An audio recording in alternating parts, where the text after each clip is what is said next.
नमस्कार सर. नमस्कार. अपर्णाज हेल्थ पॉडकास्टवर आपलं खूप खूप स्वागत आहे. थँक्यू. सरांचा मी परिचय थोडक्यात सांगते. सरांचं नाव doctor I ji Patel.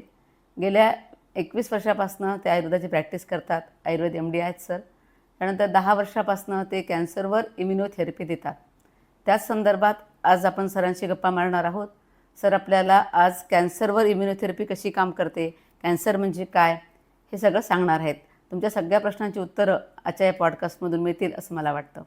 Sir मी पहिला प्रश्न असा विचारते की बऱ्याच लोकांना असं वाटतं की कॅन्सर हा जंतुसंसर्गामुळे होतो किंवा कुठल्या इन्फेक्शनमुळे होतो, असं काही आहे का? असं अजिबात नाही आहे, कारण कॅन्सरचे जंतू नसतातच. कॅन्सर हा पेशींचा आजार आहे. अनकंट्रोल सेल ऑफ ग्रोथ हा जो प्रकार असतो की कुठल्याही ऑर्गनमध्ये एक प्रकारची जे सेल्स असतात ते इन्फेक्ट होतात आणि त्यात ग्रोथ होते आणि ते ग्रोथ झाल्यामुळे तो कॅन्सर निर्माण होतो. आणि कॅन्सरचे कुठल्याही प्रकारचे जंतू नसतात आणि कॅन्सर हा जंतूचा आजार नसल्यामुळे त्याचा संसर्ग होत नाही. बरेच पेशंट आमच्याकडे येतात, विचारतात की आम्ही सोबत राहू शकतो का, सोबत खाऊ शकतो का. तर मी त्यांना स्पष्ट सांगतो, तुम्ही सोबत राहू शकता, सोबत खाऊ शकता, इवन तुम्ही सोबत जेवू पण शकता. कुठल्याही प्रकारचा कॅन्सरच्या पेशंटमध्ये हा नसतो, जंतू संसर्ग नसतो किंवा त्यांना कॅन्सरचे कुठल्याही प्रकारचे जंतू नसतात. मग बरेच पेशंट असं पण विचारतात की आमचे जंतू कमी झाले का आता कॅन्सरचे. पण कॅन्सरचे मी त्यांना समजवत असतो की कॅन्सरचे जंतू नसतातच, त्यामुळे कमी होण्याचा प्रश्नच नसतं. कॅन्सर हा पेशींचा आजार आहे, हा जंतूंचा आजार नाही आहे आणि त्यामुळे तो संसर्गजन्य नाही आहे. त्यामुळे कॅन्सरच्या पेशंटसोबत जेवल्याने किंवा खाल्ल्याने किंवा राहिल्यामुळे कॅन्सर पसरत नाही. त्यामुळे लोकांनी जे काही कॅन्सर पेशंट त्यांच्या घरी असतात तर त्यांची काळजी घ्यावी व्यवस्थित, त्यांच्याशी इंटरॅक्ट करावे, त्यांचं सोशल लाईफ वाढवावं. त्यांना असं तुम्हाला कॅन्सर झाला तुम्ही म्हणून समाजाच्या बाहेर राहायचं किंवा एकदम पडून राहायचं असं प्रकार नको आहे. मानसिक आधार देणं गरजेचं आहे. त्यामुळे त्या पेशंटसोबत असं राहा की त्यांना ज्या बाकीच्या आजारामध्ये राहतो आपण की अस्थमा आहे, डायबिटीज आहे, तशा प्रकारचं आपण ॲक्सेप्टन्स केलं पाहिजे कॅन्सरलाही. तर कॅन्सर आहे तरी पण आपण त्या पेशंटसोबत राहणे, बोलणे वगैरे जे काही आपल्या क्रिया असतात व्यवस्थित ठेवलं तर नक्कीच त्याला त्याचा आधार मिळतो आणि तो बरं व्हायला मदत होते. बरोबर. आता कॅन्सर म्हणजे पेशींची अनियंत्रित वाढ सरांनी सांगितलं. आता सर कॅन्सरची लक्षणं काय दिसू शकतात पेशंटला? ॲक्च्युली विविध प्रकारचे कॅन्सर जे असतात त्यात विविध लक्षणं असतात. समजा की उदाहरणार्थ लंग कॅन्सर झाला तर यात दम लागणे, खोकला किंवा चालताना दम लागणे, परत छातीत दुखणे, हे जे अस्थमाची लक्षणं असतात अशाच प्रकारची लक्षणं कॅन्सरमध्ये पण आपल्याला दिसून येतात. आणि त्यात विशिष्ट अशा तपासण्या असतात जेणेकरून आपण ठोकताळ मनाने असं सांगता येईल की शरीरात कुठेही गाठ असेल तुमच्या किंवा एखादी न बरी होणारी जखम असेल तर तो कॅन्सरमध्ये कन्वर्ट होऊ शकतं. त्यासाठी आपल्या शरीरात कुठेही गाठ असू द्यात की ब्रेस्टमध्ये, पोटामध्ये, कुठल्याही अवयवावरती, नाकावरती, कानावरती, कुठल्याही अवयवावरती जर गाठ असेल तुमचं तर त्याची योग्य ती तपासणी करून घ्यावी की जेणेकरून तुम्हाला कॅन्सरपासून लवकर निदान होईल आणि लवकर उपचार करून तो कॅन्सर बरा होईल.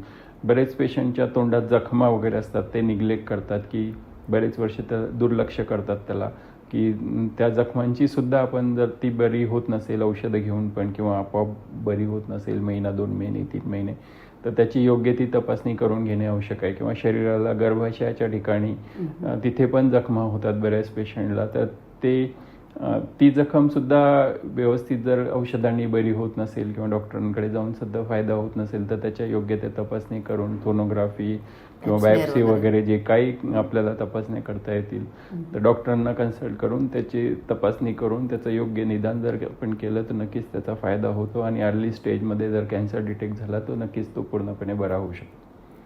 आणि आता हे लक्षणं दिसली पेशंटला, समजा आता पेशंटला व्हाईट डिस्चार्ज आहे किंवा ब्लिडिंग होतं आहे, तर अशा पेशंटनी मग काय केलं पाहिजे? किंवा ब्रेस्टमध्ये गाठ आहे तर त्यांनी कोणाला अप्रोच झालं पाहिजे, ट्रीटमेंट कशी केली पाहिजेत? कारण आधीच पेशंट डॉक्टरकडे काहीतरी दिसलं वेगळं की पेशंट आधीच 4 लोकांचं ऐकून घाबरून जातात, त्यांना काय करावं तेच कळत नाही, तर त्यांनी काय केलं पाहिजे? समजा की एखाद्या पेशंटला ब्रेस्टमध्ये गाठ आहे तर त्यांनी त्याची मॅमोग्राफी करावी, त्याची सोनोग्राफी करावी, की जेणेकरून डिटेक्ट होईल. त्यात काही मॅमोग्राफीमध्ये पण कॅन्सर डिटेक्ट होतात. तर जर कॅन्सरची लक्षणं त्याच्यात दिसली मॅमोग्राफीमध्ये तर त्याचं बायोप्सी करावं, की जेणेकरून ते कन्फर्मेशन होईल. किंवा गर्भाशयाच्या ठिकाणी जखम असेल तर त्याचं पण सोनोग्राफी, बायोप्सी, CT स्कॅन ह्या ज्या तपासण्या आहेत ह्या तपासण्या करून त्याचं योग्य ते निदान आपल्याला करता येतं. आणि नक्कीच त्याचं अर्ली डिटेक्शन झालं तर आपण जे सांगतो आहे की अर्ली डिटेक्शन जितक्या प्रमाणात होईल, कॅन्सर स्क्रीनिंग जो नवीन कन्सेप्ट आहे की जेणेकरून स्क्रीनिंग करून जितक्या प्रमाणात कॅन्सर डिटेक्ट करता येतील तर त्या प्रमाणात जर अर्ली डिटेक्शन झालं कॅन्सरचं तर आपल्या देशात कॅन्सरचं प्रमाण खूपच वाढतं आहे. तर नक्कीच त्याचा फायदा होईल. स्क्रीनिंग जितक्या जास्त प्रमाणात होईल त्या प्रमाणात आपल्याला कॅन्सर डिटेक्शन, अर्लियर डिटेक्शनचे पेशंट येतील. कारण आत्ता या मागच्या 4-5 वर्षात अर्ली डिटेक्शनच्या केसेस खूप प्रमाणात वाढलेत. कारण लोकांमध्ये जनजागृती झाली आहे बऱ्यापैकी. तर जेणेकरून लोक स्क्रीनिंग करतायत. तर त्यामुळे मग स्वतःहून पेशंट सांगतात की आमचं CT स्कॅन करा किंवा आमचं हे करा. तर त्याचा नक्कीच फायदा होतो. आणि त्यांनी अर्ली डिटेक्शनमुळे निदान लवकर उपचार याच्यामुळे मग कॅन्सर पूर्णपणे बरा होऊ शकतो. कॅन्सरचे काही ढोबळमानाने कारणं सांगता येतील? आता मुख्यतः तर बऱ्याच लोकांना माहिती असेल की टोबॅको च्युइंग, स्मोकिंग हे जे कारण आहे ते कॉमन कारण आहे. दुसरं पेस्टिसाइड एक खूप मोठं कारण आहे कॅन्सरसाठी. जे आपण डाएट घेतोय आजकाल, जे काही अन्न वगैरे सगळ्यांमध्ये कॉन्टॅमिनेशन ऑफ फूड खूप जास्त प्रमाणात आहे की जेणेकरून ते आपण जे खातो आहे त्याच्यात पेस्टिसाइड जात आहे आपल्या शरीरामध्ये.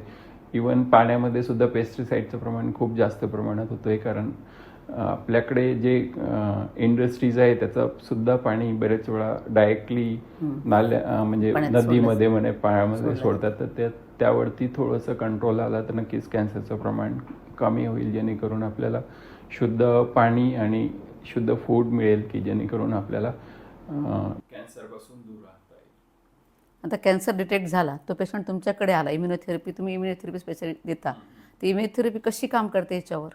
आणि कोणत्या जी असते ही सेल्युलर लेवलवर काम करते आणि रिजनरेशन ऑफ सेल्स असतं की जे कॅन्सरच्या पेशी आहेत त्या हळूहळू कन्वर्ट व्हायला लागतात नॉर्मल पेशींमध्ये. अशा प्रकारे ही इम्युनोथेरपी काम करते.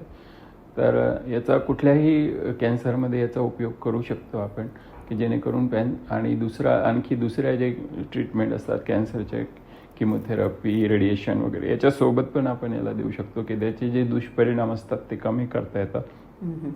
आणि त्याने जो लॉस ऑफ ॲपिटाईट, बाकी ओरल कॅन्सरच्या पेशंटमध्ये किंवा जिभेच्या कॅन्सरमध्ये रेडिएशन नंतर पूर्ण फूड इनटेकच बंद होऊन जातो पेशंटचा. तर त्यावेळेस सुद्धा आपण याला इम्युनोथेरपी देऊन त्याला रिकवर करता येतं बऱ्यापैकी आणि त्यांचा आजार बरा होण्यास मदत होते.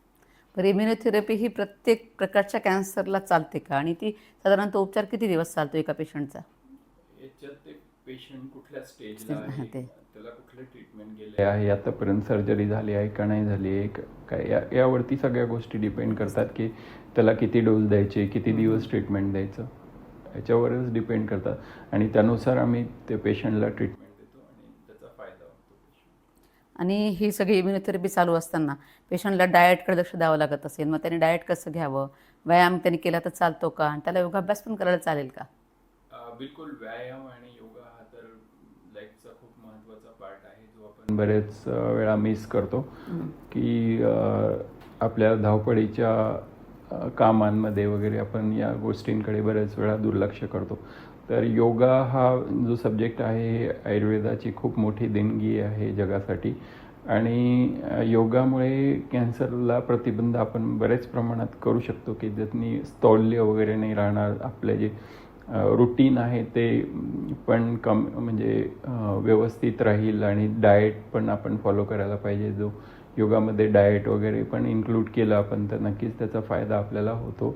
आणि योगामुळे जी एनर्जी मिळते शरीराला तर कॅन्सर पेशंटसाठी पण ती खूप जास्त उपयोगी ठरू शकते जर त्यांनी व्यवस्थित उपयोग करून घेतला. योगाचे जे असतात मॅडम आहेत, आणखी बरेच लोक आहेत योगामध्ये काम करणारे, तर त्यांचा योग्य सल्ला घेतला कॅन्सर पेशंटनी तर त्याचा सुद्धा चांगला फायदा होईलच.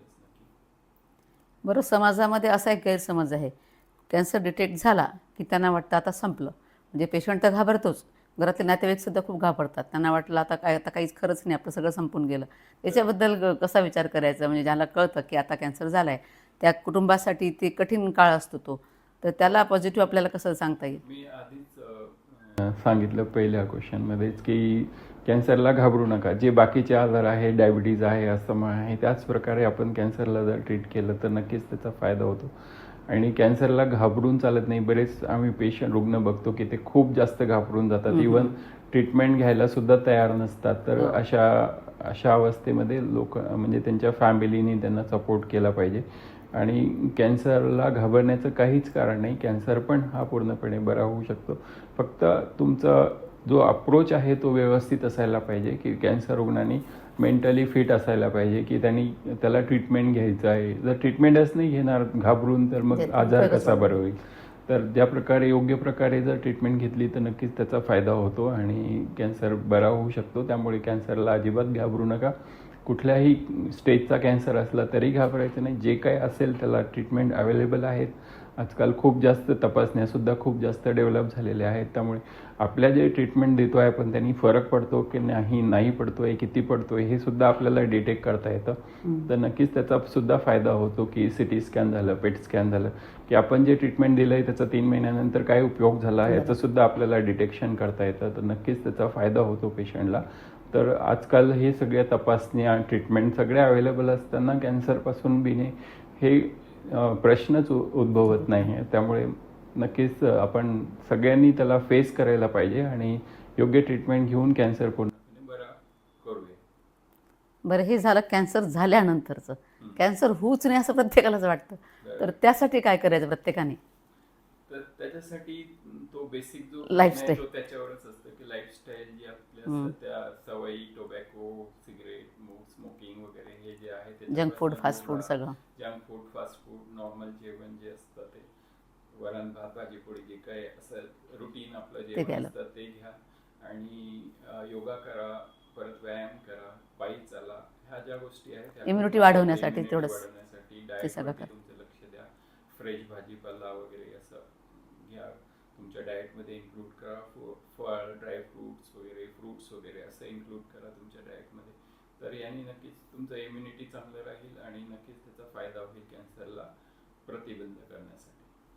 नक्कीच सर, सगळ्यांसाठी ह्याचं पॉडकास्ट उपयोगी ठरणार आहे. कॅन्सर म्हणजे काय हे कळालं, कॅन्सर झाले लक्षणं काय असतात ते कळाले, त्याचे उपचार कसे करायचे, इम्युनोथेरपी कशी काम करते, शिवाय कॅन्सर होऊच नाही म्हणून आपल्या लाईफस्टाईलकडे कसं लक्ष द्यायचं, हे तुम्ही खूप छान प्रकारे समजावून सांगितलं.